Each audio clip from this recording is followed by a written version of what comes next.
Views, interpretations, and opinions expressed are not advice nor official positions presented on behalf of any organization or institution. They are for informational and entertainment purposes only.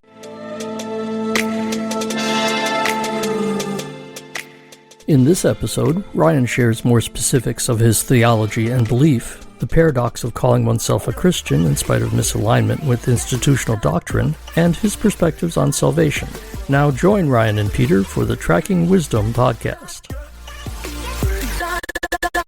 So, what do I believe? I believe that God is the energy that is in all things and is everything that ever is, was, and will be. Like the singular energy consciousness, and that consciousness existed in the realm of the absolute, where everything is known, but you can't experience. And so in that dimension, which is really where I think what I'm talking about, so that's more of a quantum kind of concept.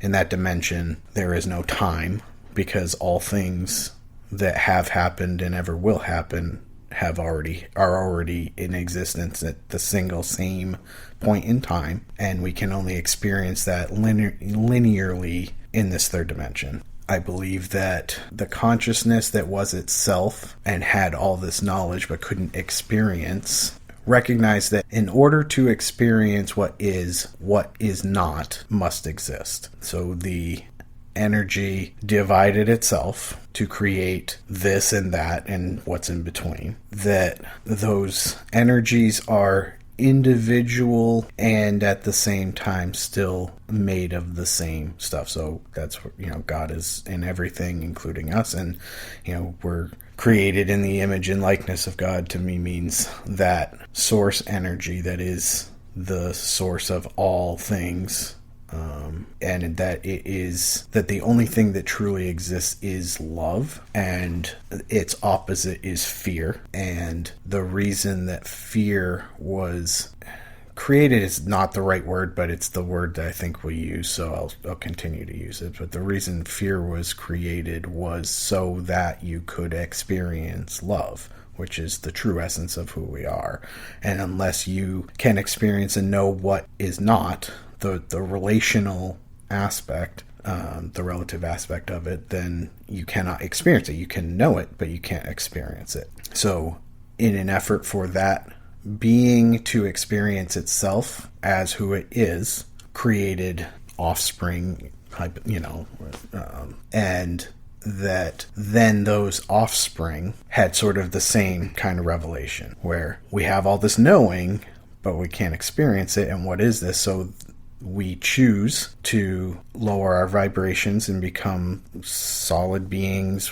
And I kind of believe that the body is kind of like the avatar, and it's almost like virtual reality, right? So our consciousness is the one piece that is the piece, our natural being, which is then encased within this biological mechanism in order to allow us to not know, so that we can actually create ourselves as that being. So we can experience all the things that aren't us, so that at the end of the day, so to speak, at the end of the journey, you not only know all these things, but you have now been able to experience it, and then there, by extension, are being. So we are God, and that sounds blasphemous, but it's, we are, because we are part of God, because we're part of that energy. We are that, but it's not enough to just know it. We want to experience it. We want to be it. And in order to be it, you have to know it, and then you have to experience it, and then you may be it. So you can't be something you don't know, and you must experience it in order to be it. So we come here, and I do believe we reincarnate. I believe we have many lives, and it's a process of evolution that we are continually defining the highest vision for ourselves of being, and then achieving it. And then as soon as we achieve it, we are looking to the next highest level. And as you step up through that, you eventually come to the realization and understanding of what we really are.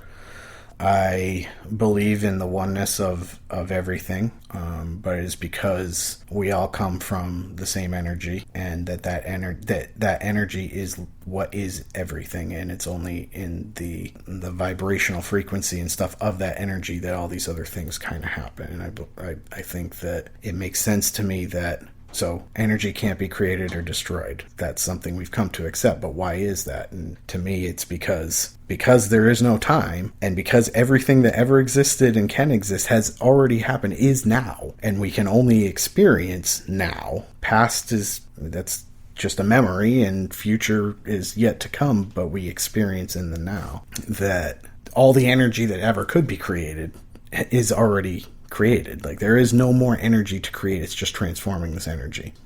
Thoughts and beliefs, they are creating the experience, and that the experience, all the possibilities of the experience already exist, and it's really just traveling through which paths you want to take to experience in this lifetime in order to continue your evolution to essentially nirvana, I guess, right? I mean, I attend church at a Christian church. And when I read the teachings of Jesus, I believe that Jesus was also in that same understanding. And I think the same understanding is Buddha. And, I'm sure many others, they're trying to teach the same thing, that you have the ability to impact this world, but we've been conditioned to not know that, and because of that unknowingness, we then cannot experience it. So you have to know it, and then you can experience it. And I do believe I've experienced that. I believe Jesus was born and was evolved enough as a spirit so that when he became incarnate in this earth, had enough insight and knowledge in these things, and was possibly or asserted as the Messiah because he existed within that ancient Jewish culture, and that's kind of what they were looking at. But I think he saw himself, and I think the more appropriate term is the Son of Man, which is, sure, there's this cultural, religio-cultural thing of the Messiah, which was expected by this group of people, and that he could fulfill that, but he was fulfilling that in that being the Son of Man, being the son of humanity, to help humanity understand that it's about love. The enlightenment and salvation comes in understanding your own power. You see me do these things, but these things you too will do, and greater. I'm showing you this. It's not look at me and look at what I can do. I'm showing you how you can exist in a better place. That's kind of the basis of where I'm at, I guess. Wow. That's very interesting. Not at all what I expected. Well, not that I had any specific expectation, but I was surprised. So you use the term energy to kind of represent existence, I think, right? I mean, it starts... Yeah. I mean, energy is the absolute conserved essence of existence. Sure. And it gets transformed, and it kind of equates to love. Yes. Love is the energy. Right. And then there's this relationship of knowledge, experience, and being. Mm-hmm. Okay, so knowledge and experience are kind of in opposition. Like, you can... If you know something and only know it, you cannot experience it. Correct. And you can't experience it if you don't know it. So knowing comes first, but you can't. You have to until you experience it. Okay. Creation, what I'm calling creation by division. So in order for the original entity to have more experience, it needed to create a creation, which is essentially divide itself into distinct parts so that there was an entity and a not entity. So that there was basically establishing relativity. Yeah. Then the definition of essentially love and fear as being opposing aspects of existence. But that fear only exists in this plane. Okay. And and then the offspring or children are recursive in that they have the same experience as the original creator, that they feel the need to create and to subdivide themselves, separate from themselves so that they can have the experience of reconnecting. Yeah. Well, ultimately, to have the experience of being God. So does that mean that the act... So the act of creating is the experience of being God, the experience of being a creator? Yes, I think so. And then in order to do that, we need to incarnate at this level of existence by lowering our vibration, by changing the nature of our energy. Mm-hmm. So because we lower our vibration, we then incarnate on this plane and are able to engage in the cycle of creation and experience. Mm-hmm. Is that pretty close? Right? Yeah, pretty much. I have the gist of it, but I don't feel like I really understand. I mean, so the first thing I wrote down was energy, because that is common parlance, mm-hmm. right? In, I don't know what you call it, I guess I would say New Age culture. Mm-hmm. And what was interesting to me is that you then brought it around. I think you clarified that you mean energy in the sense of physics, using energy that is mm-hmm. neither created nor destroyed, mm-hmm. As opposed to in this vague New Age sense of energy as a thing that we can't touch. Oh, yeah, I don't know that I know much about that. Well, I mean, so again, in the parlance of, I want to say, spiritual culture, people talk about energies, and they do not mean energy governed by physics. So that's where I'm a little unclear. I guess what I'm saying is, so the energy is governed by physics in the third dimension. Perfect. Yes. But it is not restricted outside of that.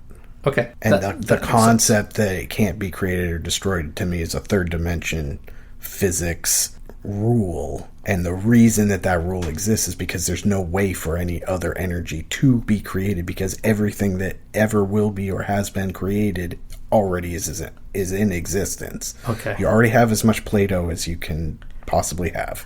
So that was the other part. Okay, so all energy or all creation exists. This is what I'm trying to wrap my head around. This is good for me, because having the questions making me think and clarify what I... So I was misunderstanding or couldn't recall what you were saying about all energy or all existence already existing versus all times. Because then you said that the past is past and we can only experience the present. Sure. So you're not saying that all times exist simultaneously. Yes, I am. Okay, you are. Yes. Okay. So all matter or creation exists, has already been created, nothing can no longer be created. And similarly, all time exists simultaneously. In the third dimension, because time doesn't really exist. Except in the third dimension, because time is a function of relativity. Okay. Time only is the measurable distance between here and there, but outside of... So in the absolute, all time exists simultaneously, but in our world, or in our dimension, time exists as past, linear, present, and future. Yes. Right. Okay. Got it. That's where I was. Okay. So I just missed the transition between the absolute and the relative, or the higher dimension and the third dimension, in that in the absolute or in the higher dimension, all things exist simultaneously and all times exist simultaneously. But in the lower dimension or the relative dimension or the third dimension, we have conventional existence of past, present, future, and we can have the experience of creating things, although anything that we create already existed before we created it. Yes. Okay. Now, are we talking about an infinite number of levels, or really just a relative level and an absolute level? Definitely not that. From what I understand, even the energy that created us is still yet part of another, and that you can go up and down through infinite levels of, well, consider it going down, right? You can subdivide something infinitely. Turtles all the way down. Huh? Turtles all the way down. Turtles all the way down. Yeah, I mean, you can subdivide something infinitely, therefore, it goes the same upwards if you were to use a direction to describe it.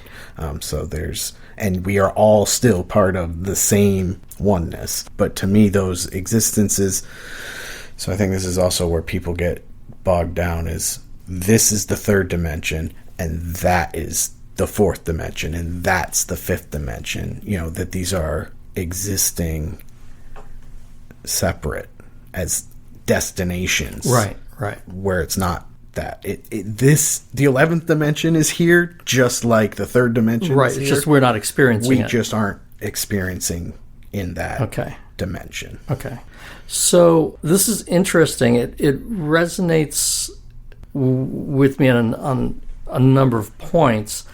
Is this but this is your own synthesis of ideas, not like taken from a writing or something like that? Well, I mean, a lot of it was put forth in that conversations with God, and then in the way it was described helped me to kind of understand what was being said, and then kind of conceptualizing that and looking at other alternate forums, like, does this concept exist independent of this thought? And am I seeing evidence of that in other areas? And I believe I have, both in writings, like I had said, I start to see that or interpret it in the writings that came out of what Jesus said and stuff I was trying to teach, and even with Buddha, the idea of having control over your experience and suffering. And I think that's kind of what the cross was meant to be, was even in your own destruction, having the choice to be able to be compassionate and loving towards those who are attempting to do you harm, creates your experience in that. So I have an idea, and I guess just saying that I'm saying this tentatively. Okay. Because it goes to how we're interacting about our beliefs, and are we arguing or are we disagreeing? So I'm going to attempt a disagreement. Okay. Jesus was on the cross. Jesus was crucified, but because of his advanced nature or his enlightened condition, didn't have to suffer the way somebody else would suffer, is contrary to what I know from Christianity, right? So the whole point was that God incarnated to demonstrate his willingness to fully experience the suffering of the incarnated man. That's fully legitimate, and I guess I would say I don't necessarily think that was what it was. All right. The salvation piece, yeah. I don't think we have that right. That we're not being saved from sin or from a vengeful God or God that needs us to bow down. Like, that's not God. So it's interesting. I'm having an interesting experience because I'm kind of skitzing out on, if you're going to talk about Christ, then it means this. Right. So I'm going back to a Christian perspective and saying, but this is what Christ means. So when I talk about Christ, I would say I would interpret that to be teacher. I heard you say Jesus, so I don't think you use the term Christ. To be fair, for me to be fair to you, sure. You weren't saying that he was the Christ. But and honestly, when I say Christ, it's more so as a name that I've become familiar with, than what the actual meaning is. And it's not to say that I don't think that he was here to create some level of salvation. I don't think he was the only one that ever did that. And I think the salvation was from our own fear. Ourselves, yes. Not from a vengeful God. Exactly. Thank you for listening to the Tracking Wisdom podcast. Join us next time as we continue the discussion. Don't forget to follow us on Facebook, Instagram, and YouTube, and visit www.eth-studio.com for more information and content.